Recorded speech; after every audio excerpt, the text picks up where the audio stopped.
Hey everybody, welcome back to another edition of the Cool Sports Network and the Chase of Sports News YouTube channel. I'm your host Chase Coburn, and to preview week 7, of the 2024 NFL season, we're going to be joined by Keith McPherson of WFAN. Keith, how you doing today? Welcome to the show. Hey, what's up, guys? Thanks for having me, Chase. Appreciate you, bro. Let's talk a little NFL football. Let's do it. I love the cards there. That's awesome. That'll also be the picture on the thumbnail for those of you who are viewing on YouTube. I love it. I know you covered the NFL, and Keith, we're going to preview all these games. I'm excited to do so, but I know you played football at James Madison University and at Monmouth University. How does playing previously and at a high level help you have a better understanding for what these players are going through on the field? Man, I just know what the preparation is like. I know what practice is like. I know what game week is like. I know the level of competition. I think a lot of people watch football. A lot of people think it's just easy and that these guys are just super talented and there's not much to it besides just go out there and get it done. Now, there's a lot of film study involved. There's a lot of scouting involved. And there's a lot of mental stuff that goes into being ready to play NFL football. Any given Sunday, anybody can beat anybody.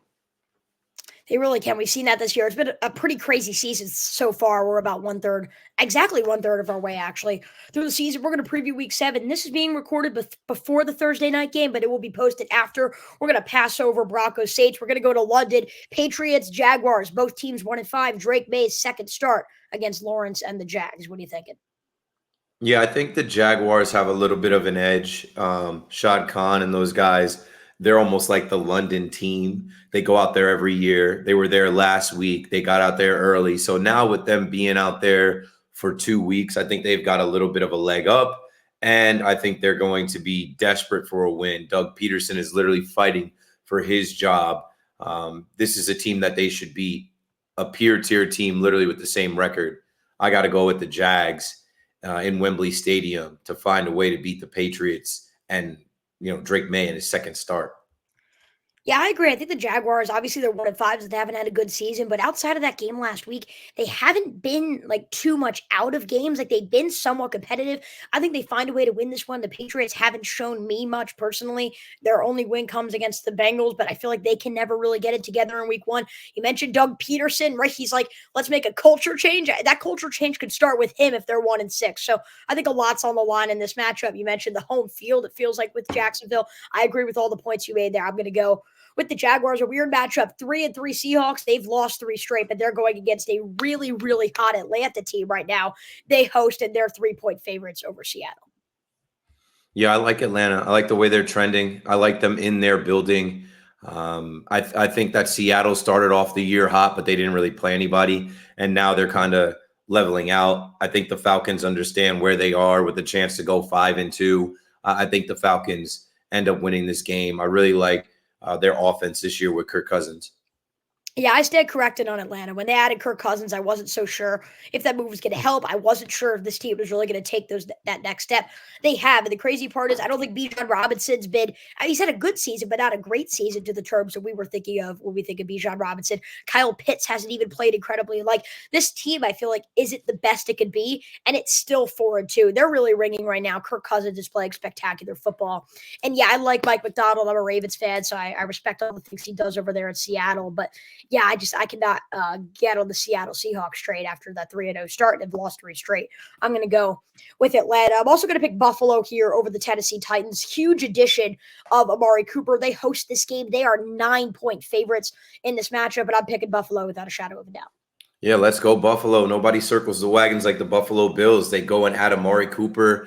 Now he's the clear-cut best receiver that they have, and he is a route runner. He is a veteran. He is going to get open, and Josh Allen is going to get him the ball. It might not click right away, but I think that's a big look for them. They're going to run the ball. It's starting to get cold again. You've got the Tennessee Titans coming into their building. I think they're going to roll them. I think the Bills win this one big. They're 9-point favorites. I think they win by probably 15, 20 points. Yeah, I think the difference here, Will Levis has been a turnover machine and in the worst way possible this year. Josh Allen, though, is prone to have turnovers, has not thrown a pick this season.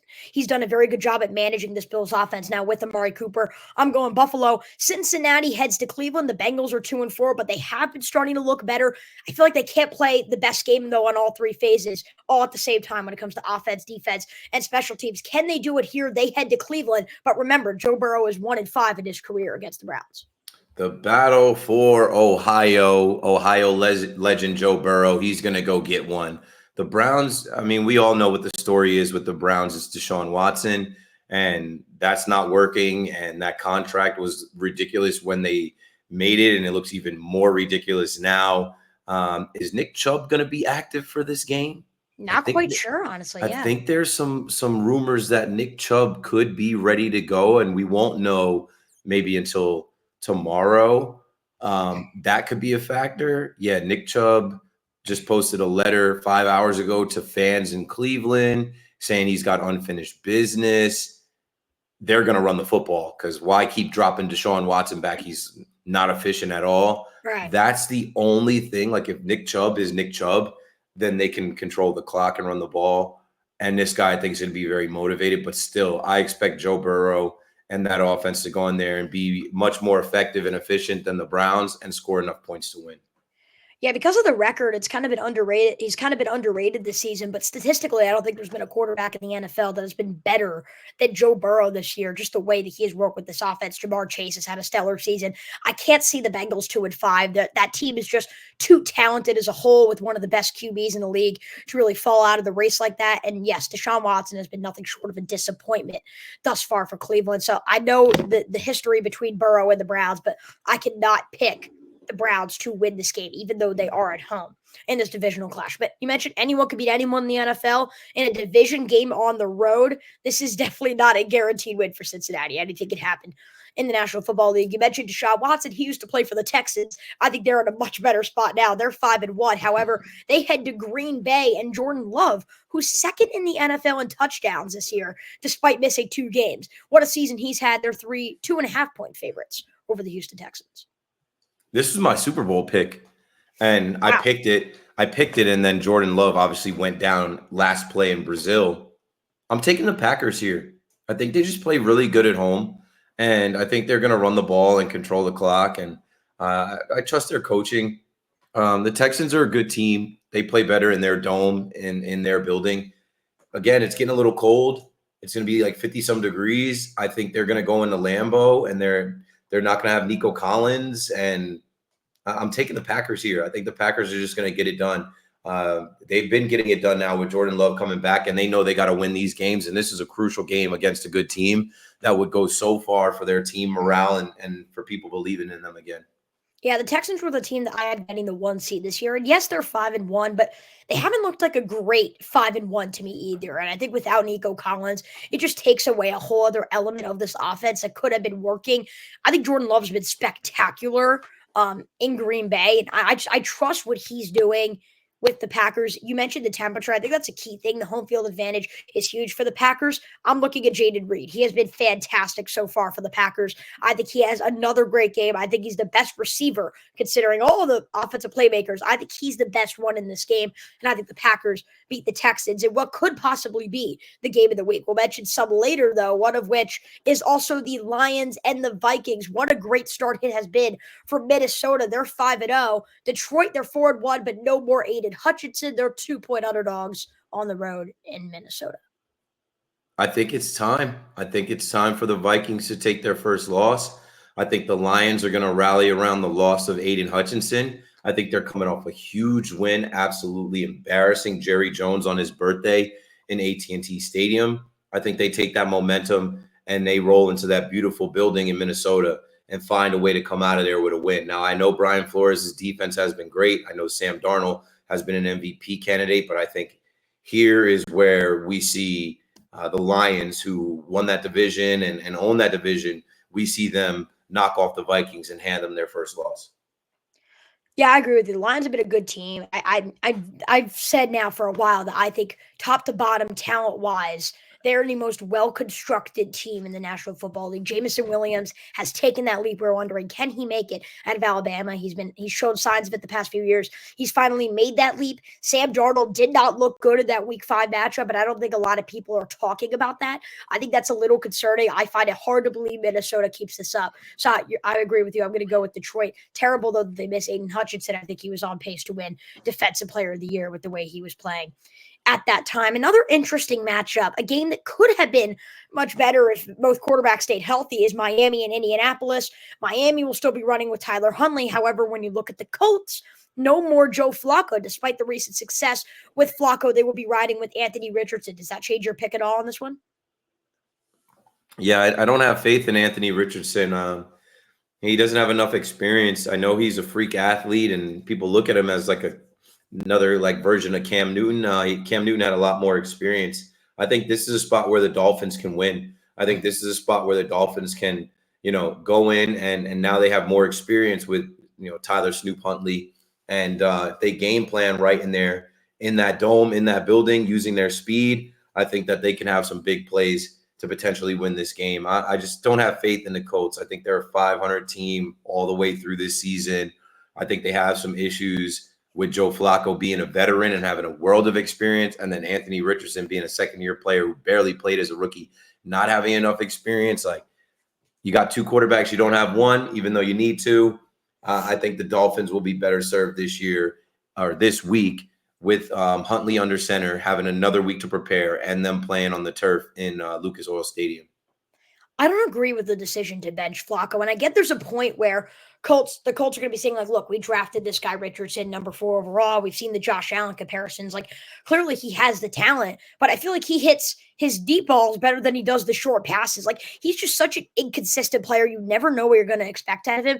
And again, I get that there is an element of pressure to play him, but Joe Flacco has been better, and it's not even close, like exponentially better than Anthony Richardson. So I find it a little confusing as to why Flacco was benched, but I still can't pick the Dolphins. I saw their win last week, and it didn't show me anything. They beat the New England Patriots in like a 25 total point outing.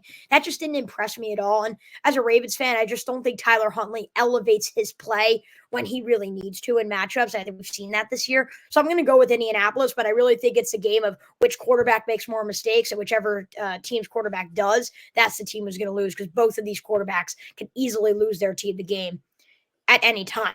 A quarterback matchup that a few years ago would look like one of the best in the NFL in any given week now looks like a weird one. The Philadelphia Eagles and Jalen Hurts, who has had an interesting start, I guess you could say, to the 2024 season. They head to the Giants only as 3-point favorites, with the Giants winning a few of their recent games, obviously losing to Cincinnati, but Giants look good too. They play the Eagles. Yeah, Andrew Thomas is out for the year. Liz Frank injury, just had surgery to end his season. That's not good. Going up against that defense of the Eagles, they're going to have to take advantage of Malik Neighbors, right? Because you've got Cooper DeJean and you've got Quinton Mitchell out there, rookie corners versus a rookie receiver, arguably the best rookie receiver in Malik Neighbors. I'm assuming he's going to be cleared to play. He missed the last 2 weeks with a concussion. A lot was made of him going to the Travis Scott concert. They need him to play. I think he's going to play this week. And you know who else is going to play this week? Saquon Barkley. And Saquon Barkley, this whole offseason, there was a lot of talk about him being a traitor, him being Snaquan, him going to the enemy. I look for Saquon to have a big game against this Giants defense, and I'm taking the Eagles to win that one. I'm actually going to disagree with you. I haven't really kept track. This may be the first game that I think that Colts game as well, back-to-back games we disagree on. The Giants haven't looked terrible to me, but they're another team that they just can't get it together in all 3 phases. Malik Neighbors changes the game for sure. It just makes their offense so much more of like two-dimensional. They're no longer this one-dimensional team. It allows Daniel Jones to unleash more of his abilities. And the Eagles just haven't impressed me. I thought last week they were going to blow out the Cleveland Browns, who have looked bad, as we mentioned earlier. And they're only able to win by 4. And then you see Sirianni bragging after the game. Like, the culture in that, like in the environment in Philly right now just doesn't seem right. And I actually think that's maybe going to throw some people off. That Giants crowd is going to be booing Saquon Barkley every time he gets the ball. I think this is an upset alert. I think the Giants beat the Eagles. And I think Eagles fans and NFL fans in general kind of go to the drawing board and say, all right, what changes need to be made in Philadelphia to make a midseason change like the Jets did? Because if they lose this game, it's going to look rough for the remaining. Reminder, second week now, A.J. Brown, Devontae Smith, and the Eagles always beat the Giants, man. I can't go with the Giants. They're trending in the wrong direction. Yeah, you know what? We'll see what happens. I get the history. This is my big upset of the week. I'm going with the Giants at home here in a divisional clash to kind of get revenge for Saquon Barkley leaving. We'll do 2 rapid-fire games. The Rams play the Raiders in the 1-4, 2-4 clash in Los Angeles. The Rams, I mean, the Rams are 1-4, but the Raiders are cooked. And with Devontae Adams now being over here in Jersey and Florham Park, what are the Raiders playing for? They're playing to draft a quarterback in the top 5 picks. I think the Rams coaching is better. It's crazy to see the Rams as a 6.5, almost 7-point favorite. I'm taking the Rams. I don't know how much they'll beat them by, but there's definitely a rivalry with those fans out there. Expect there to be a lot of Raiders fans in SoFi Stadium, but I expect the Rams to come out with the win. Yeah, it's really unfortunate because this was a Rams team where they had so many pieces that were coming together. We saw in the first few weeks how good Cooper Kupp was playing. Puka Nacua had a historic season last year, but they just can't stay healthy. And that's the unfortunate part is when this team is healthy, I think they are just as good as, maybe not just as good, but kind of near that caliber of the San Francisco 49ers. You saw them beat them even with all the injuries earlier this year. I think this was a team that could have competed for the NFC West. Now it's just a mess, but the Raiders, I think, are more of a catastrophic mess. They've just made so many crucial changes to that organization. I think Antonio Pierce is going to do the right things in the long-term game for Las Vegas, but not in the short-term game, and especially not in Week 7. I'm going to go with the Rams. Now, what should have been two of the last top draft picks now turns into Andy Dalton going against the Washington Commanders. Despite a loss last week, though, the Commanders look good. And I think that even that loss last week just showed how legitimate they are and how much they could contend this year in the NFC East. Yeah, this is a home game for the Commanders to get right and wow their fans, and for Jaden Daniels to play against a lesser opponent and for them to put up points. And I don't know if the Panthers can stay with them, but I don't like that spread, that -8 spread in favor of Washington. I think the Panthers can hang with them enough to cover that spread, but yeah, I would take the Commanders in this one. I don't think they're going to lose to the Panthers. I think they bounced back from the loss last week, and you see Jaden Daniels do what he does, Terry McLaurin, and those running backs they got over there. Yeah, Commanders are doing some great things, and shockingly, too, I don't think anyone saw the Commanders 4-2 through 6 games, and even despite the loss, the one thing that stood out from Jaden Daniels last week, the entire talk was, can he play against high-caliber competition? And I get Baltimore's defense has been shaky this year, but that's a team that was number 1 in the league across the board in almost every metric last year. And to see him, I wouldn't say dominating in the game. He only scored 23 points, but to just see him go not have a turnover, especially against John Harbaugh, who's prone to force rookie quarterbacks into tough positions, to see him hit those timing routes. This kid is legit. And the Commanders have really found a star on their hands. It's not to criticize Caleb Williams, but I think Washington has definitely found the best quarterback from this draft class. And I think the Andy Dalton Carolina hype teams are now able to really prepare for Dalton. And I think we're starting to see that in a terrible game last week for them. So I just think things are starting to fall apart if they weren't already in Carolina. So I'm going to go with the Washington Commanders. Now, we've talked about a few games to possibly be the game of the week. This one might quite be that. 425 game, the only 425 game I may add, on Fox. San Francisco hosts the Kansas City Chiefs, and I think there's a little history between those two over the past few years. Obviously, last year's Super Bowl matchup. What do you think? Because the Chiefs are 5-0, they're coming off of a bye, but they're another team that I feel like has not cleaned up some of their mistakes throughout these first 5 weeks. Yeah, it's a good matchup, but I'm still going to take the Chiefs. I just think the Chiefs stay undefeated. They scheme, they get it done. They might not look impressive. They might not wow you. They have some injuries, but they just find a way to win. The 49ers are 3-3 for a reason. They've had their own injuries and issues. It's a 1.5-point spread, so it's basically a pick 'em. I think that Andy Reid, Spags, Patrick Mahomes, they just go in there and they beat the 49ers again in front of their fans in their building, and they find a way to win. Travis Kelce was just at Yankee Stadium the other night when I was there, taking in the Guardians game with Taylor Swift, him being an Ohio guy. I guess he grew up a Cleveland Guardians fan. Well, You better get out on the field and make it happen and get ready to rock. And I think they will. I can't bet against the Chiefs. I tell people all the time, stop betting against the Chiefs. Just as soon as you're ready to see them fail or lose, they find a way to win. I think it's bad for the rest of the league that they're 5-0 because they face so many injuries. Mahomes has not had a great season so far. I mean, he's Mahomes. I'm sure he'll figure it out. He's one of the greatest quarterbacks, if not the greatest quarterback of this generation. But he struggled this year. And I think I get the 49ers haven't looked good. I'd pick the 49ers. I mean, I would pick against the 49ers against most, Super Bowl caliber teams right now just because of the way they're playing. But kind of like last year with Philadelphia, I think there's an element of revenge for San Francisco. They just can't beat Kansas City. And I think with this game being in San Fran, I just find it hard to believe that Kyle Shanahan and his boys won't make a run. I think this game comes down to Jordan Mason. The Chiefs defense has been pretty good this season. However, Jordan Mason has kind of been the key to that offense. Everyone says, they're going to struggle without Christian McCaffrey. McCaffrey's absence I don't think has been the problem in San Francisco. When Jordan Mason has played, when the blocking has worked, Jordan Mason has played well. So but the last few games, he's kind of not been more shaky. He's been less consistent. So I'm looking at Jordan Mason. Can he make that same impact he was making in the first few weeks? If he can, I'm definitely going San Francisco. I'm picking San Francisco no matter what, but I am looking at Jordan Mason and saying, what can he do against this Kansas City defense? You mentioned Davante Adams. What a day that was. On Tuesday, he goes to the Jets. Cooper goes to the Bills. But in this matchup, the Jets are now 2-4. They've lost 3 straight games. The Adams move maybe looks like a little bit of a desperation move. Maybe they needed to make it. We'll see. What are your thoughts on that trade and them being 2.5-point favorites on the road against Pittsburgh? Yeah, that was the only place he was going to go. Of course, he was going to reunite with Aaron Rodgers. There was some thought maybe the Saints and him reuniting with his college buddy Derek Carr, but nah. The Jets had to get it done. And of course, they get it done after they fire the coach, after they lose on Monday Night Football. Here's the thing. The Steelers have a winning culture. The Steelers in their building, I don't see them losing to Aaron Rodgers, even with Davante Adams. I just think they'll do enough to win. I think the Jets will shoot themselves in the foot. They still have a head coach that's figuring it out in his second week. It's a tough place to play. Their fans are going to come out. I got to take the Steelers in this one. I expect it to be close, but I'm just not buying the hype with the Jets. They're still the same old Jets.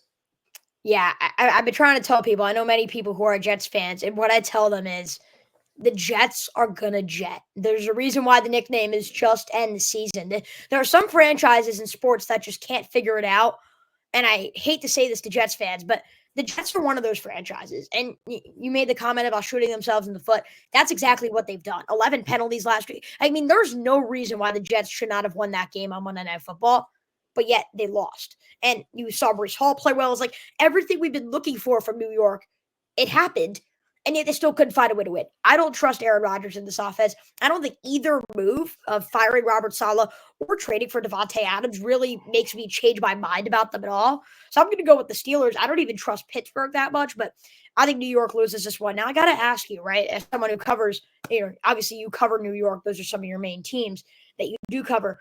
If the Jets lose this game, do you enter panic mode? Like, at what point do you say, wow, like, this season's about to fall apart? Yeah, I think they will enter panic mode. And it's funny, I just thought about Chris Boswell versus Greg Zuerlein. If this comes into play in that game and it's a kicking contest, they've got the better kicker. If they lose this game, then what do you do now? Who do you fire now? Who do you blame now? Aaron Rodgers got to shoulder some of the blame. Aaron Rodgers has thrown a lot of interceptions. He's underthrown receivers, overthrown receivers. He hasn't been the guy that they thought they were getting. Granted, he's 40.